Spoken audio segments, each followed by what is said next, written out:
The surgeon had saved hundreds of lives, but not the one that mattered most. His daughter had never taken a single step in her life.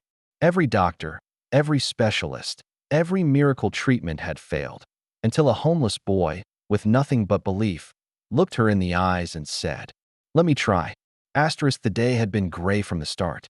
Rain drizzled on the hospital's glass walls, streaking the view like quiet tears. Inside, Dr. William Carter's hands, the same hands that had performed miracles in operating rooms, now felt heavy and useless on the handles of his daughter's wheelchair. Emily sat quietly, her small frame wrapped in a pale blue sweater. She was 12, her hazel eyes bright but tired, her legs thin from a lifetime of disuse. She had been born with a rare neurological condition that kept her from walking. William had spared no expense, from the best pediatric neurologists to experimental therapies in Europe. But after 12 years, the answer had always been the same. She will never walk. It was a cruel irony. The world called him a miracle surgeon, yet his own child was trapped in a chair. And nothing he did could change it. The hospital smell clung to them as they left. That mix of antiseptic and something unspoken, the scent of endings. William wheeled Emily toward the parking lot, his mind rehearsing the same empty reassurances he always gave her. But Emily wasn't listening. Her gaze had fixed on something, someone near the curb. A boy sat on the wet pavement, his back against the concrete wall. His clothes were worn thin, a faded hoodie pulled tight against the chill. His skin was deep brown, his hair messy, his hands clutching a paper cup with a few coins rattling inside. People passed without looking. Emily tugged at her father's sleeve. "Dad, can we help him?" William hesitated. He had spent his life diagnosing patients, not engaging with strangers on the street. But the plea in her voice broke through his fatigue. He handed her a folded bill, and Emily wheeled herself closer. She reached out to drop the money in his cup. The boy looked up, not at her hands, but at her legs. "You ever tried standing?" he asked. Emily blinked. She was used to pity. She wasn't used to someone asking her that. "I can't," she said softly. He tilted his head. "Maybe not yet, but let me try." William stepped forward, his voice tightening. "Young man, my daughter has had every—" "I'm not a doctor," the boy interrupted, his tone calm but firm. "But I know what it's like when everybody says you can't do something.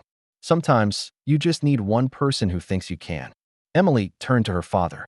Her eyes, tired for so long, now held something else, curiosity.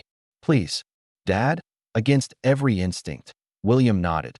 They moved to a quiet corner of the parking lot, shielded from the rain by the hospital's overhang. The boy knelt in front of her, his hands gentle but sure. "We're not going to walk," he said. "We're just going to stand. One heartbeat at a time." Emily gripped his shoulders.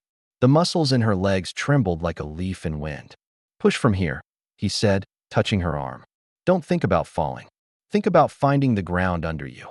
William held his breath. One slow, painful heartbeat passed, and then another, until Emily felt it, the weight.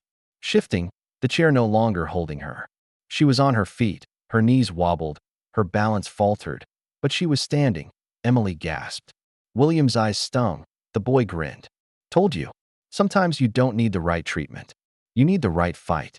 Her legs gave out, after a few seconds, but he caught her gently, lowering her back into the chair like she was made of glass. "What's your name?" William asked. "Malik," he said simply. That night, William couldn't sleep. The image of his daughter standing replayed in his mind, not in a clinic, not in therapy, but in the rain with a boy who had nothing but belief. In the days that followed, Malik started showing up at the park near their home. He didn't ask for money. He didn't promise miracles. He just worked with Emily. Sometimes she stood for 5 seconds, sometimes for 20. Then came the first shaky step. Then 2.3 months later, the school auditorium was full for the spring recital. Parents clapped as children crossed the stage for awards. When Emily's name was called, the crowd expected her wheelchair. Instead, she rose. Step by step, she crossed the stage. The room erupted. Applause so loud it made the walls tremble. In the back, Malik leaned against the wall, smiling like he had known all along. Emily ran to him after, hugging him so tightly he almost lost his breath. William approached, his voice low. "You gave her what I couldn't, Malik. How can I ever repay you?" Malik shook his head. "You already did. You saw me when no one else would." That night, William offered Malik a warm place to stay. It wasn't charity, it was family. Sometimes, Emily would say years later, miracles don't come from the people you expect. They come from the ones who believe when no one else will.